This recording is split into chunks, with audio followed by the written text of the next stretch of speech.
क्या भाई रामलाल, माधव आज नहीं आया? आज तो उसकी बेटी की रिपोर्ट आने वाली थी ना? हाँ मास्टर जी, क्या पता क्या हुआ, आजकल आया भी नहीं। चलो एक बार उसके घर से हो आते हैं। हाँ ठीक है, चलिए। ये सोचकर कैलाश और रामलाल माधव के घर पहुंचे। माधव, माधव,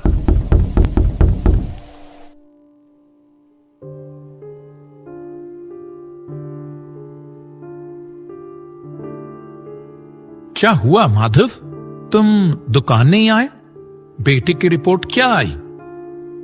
मास्टर जी, रामलाल, तुम लोग आए हो?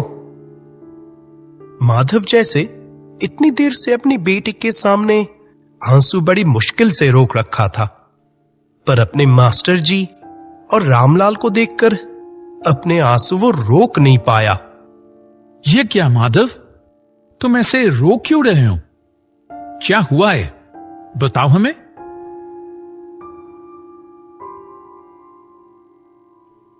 माधव, ऐसे चुप मत रहो।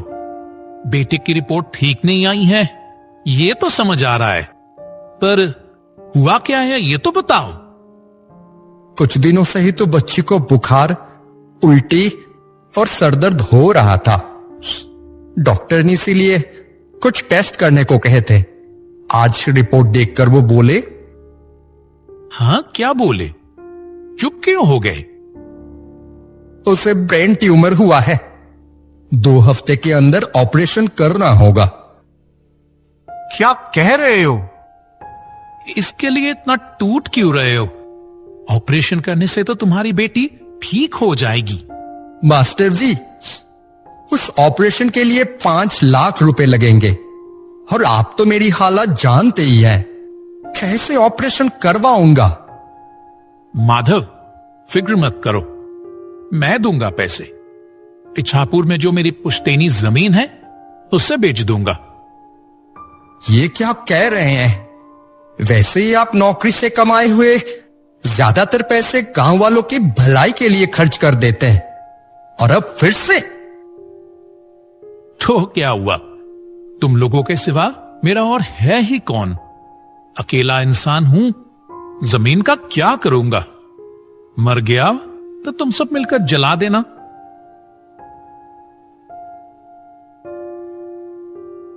ये देखो फिर रो रहा है। तुम्हारी बेटी को सुनाई दी तो वो क्या सोचेगी बताओ? कुछ नहीं होगा। मुझे इच्छापुर गांव के मुखिया ने पहले ही जमीन बेचने को कहा था, मैं ही मना कर रहा था। खैर, अब और देर नहीं, कल ही इच्छापुर निकलते हैं।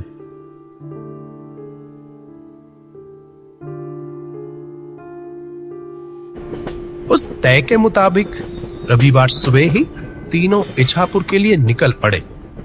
वहां पहुंचकर वो कैलाश के दोस्त बिरजू के घर रुकेंगे। अगले दिन सुबह से जमीन बेचने का काम शुरू कर देंगे, इसीलिए बिरजू को पहले से ही बता रखा था। उन्हें पहुंचने में शाम हो गई, पर आसमान तब तक घने काले बादलों से घिर चुका था। स्टेशन पर जब तीनों उतरे तो जगह बिल्कुल सुनसान था, शायद बारिश के आने के डर से ही। मास्टर जी, जगह कितनी दूर है? लग तो रहा है बारिश आने वाली है। पहुंच जाएंगे ना? लगता तो है पहुंच जाएंगे, थोड़ा तेज चलो। तीनों तेज कदमों से चलने लगते हैं, पर बच नहीं पाते। कुछ ही दूर जाते ही तेज बारिश शुरू हो गई। और आगे नहीं जा सकते। चलो नथु चाचा की चाय की दुकान में जाकर बैठते हैं।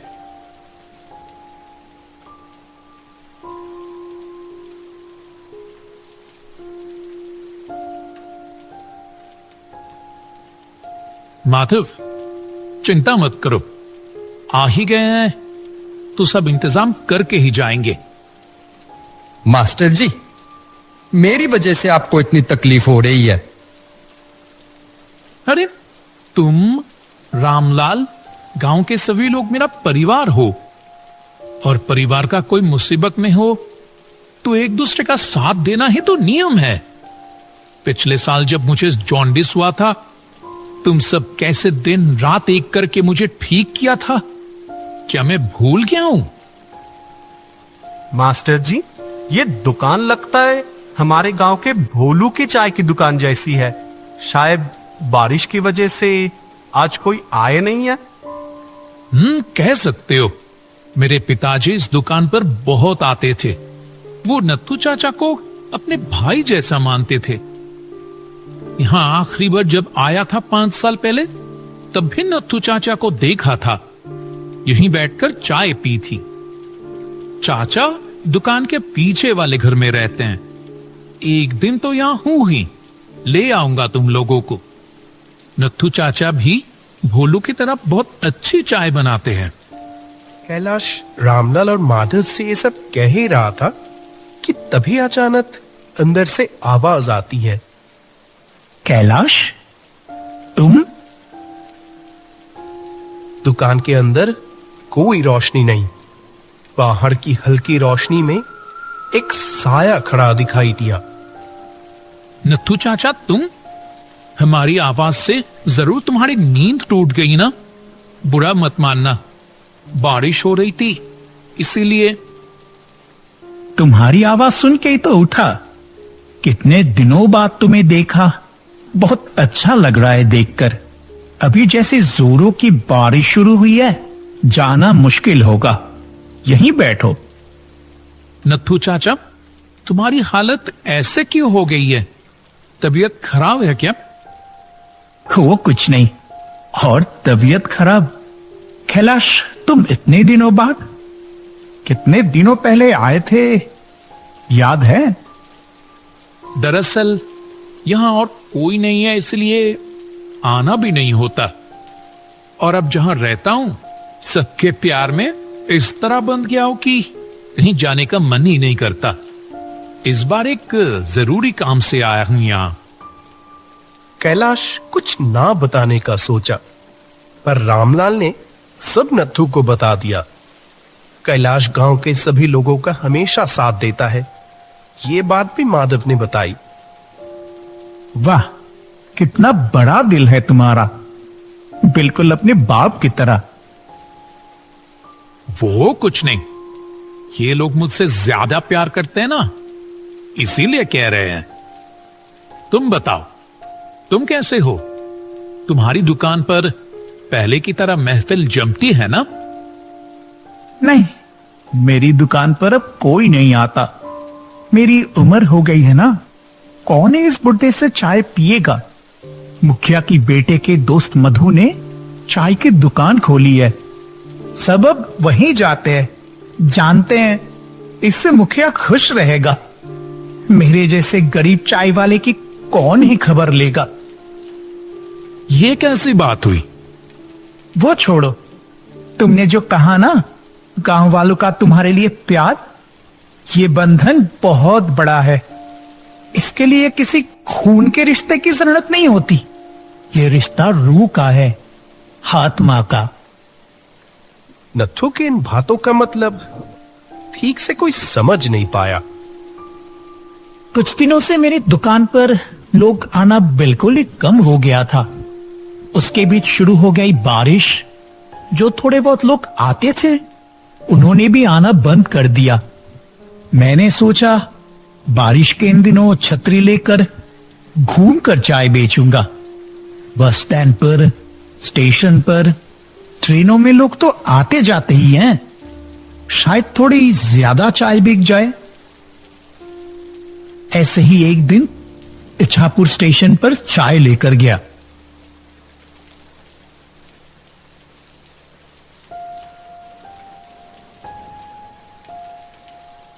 चाचा, एक कप चाय देना तो।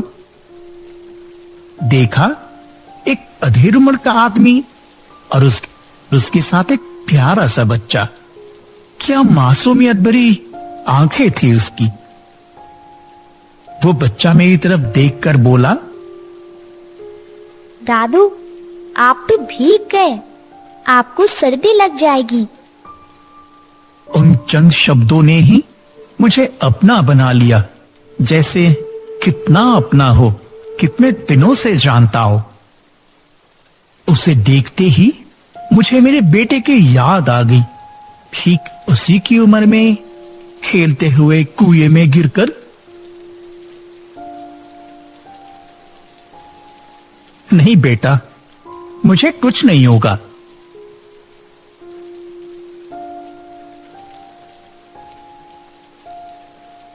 जब तक उसके पिता चाय पी रहे थे, मैं उसी की तरफ देखता रहा। बहुत अच्छी चाय बनाई है। कितने हुए? 3 रुपए। तुम स्टेशन पर ही रहते हो? पहले तो नहीं देखा।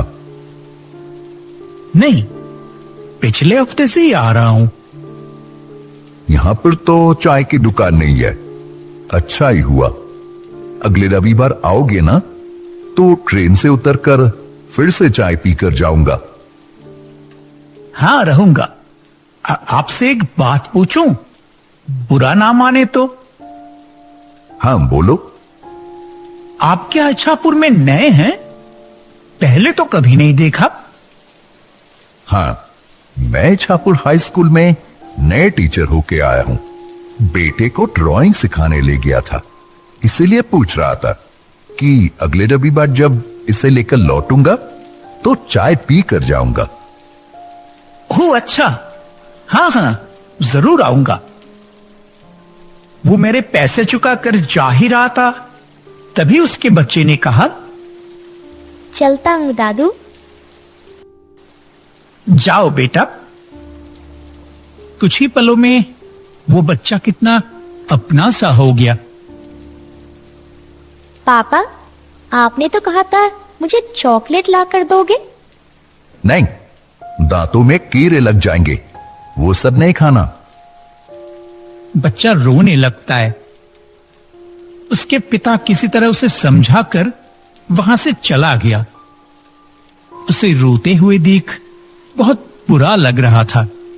दे ही देते एक चॉकलेट। अभी नहीं खाएगा तो कब खाएगा?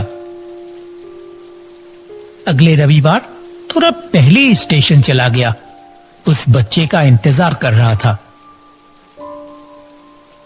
ठीक पिछले रविवार के वक्त पर ही ट्रेन से उतरे वो। 2 चाय जल्दी से। हाँ, दे रहा हूं।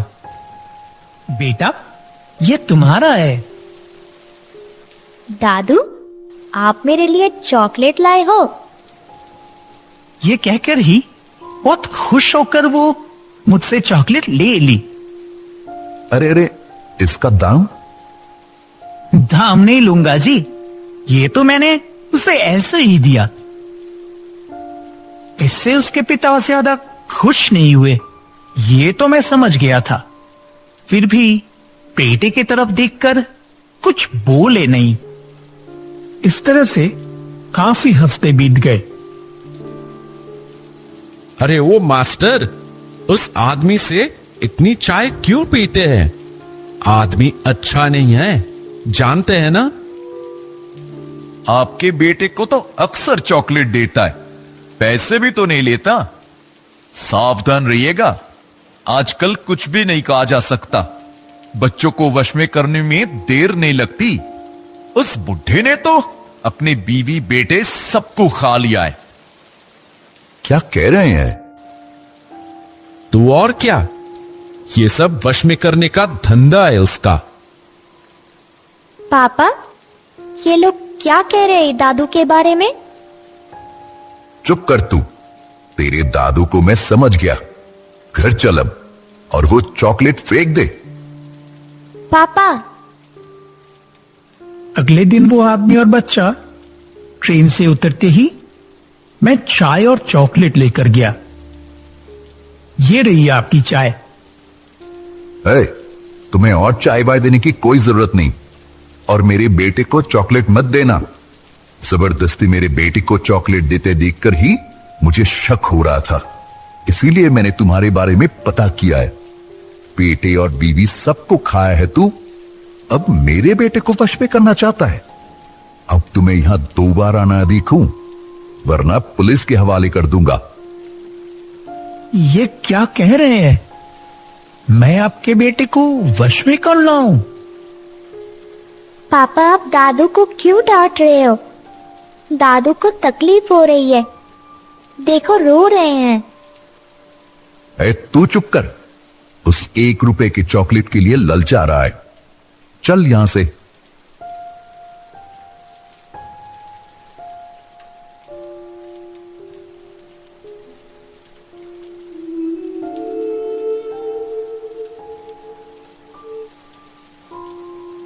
उस दिन जैसी तकलीफ मुझे कभी नहीं हुई। घर लौटकर लेट गया, कुछ खा भी नहीं पाया। आज तुम लोगों की बहुत याद आ रही है, उस छोटे बच्चे में, जैसे मैंने तुझे ढूंढ लिया था। इस तरह उस मास्टर ने मुझे गलत समझ लिया। क्या मैं किसी का बुरा कर सकता हूं? बोल बेटा, तू ही बोल। ओ दादू, मुझे चॉकलेट नहीं दोगे? दो ना मुझे चॉकलेट। दादू, ऐसे गंदे आदमी के पास बिल्कुल नहीं जाना। चला। मत जाओ बेटा, मत जाओ। बेटा, मत जाओ। बस सब खत्म। सब खत्म? इसका मतलब? उस कमरे के अंदर जाओ।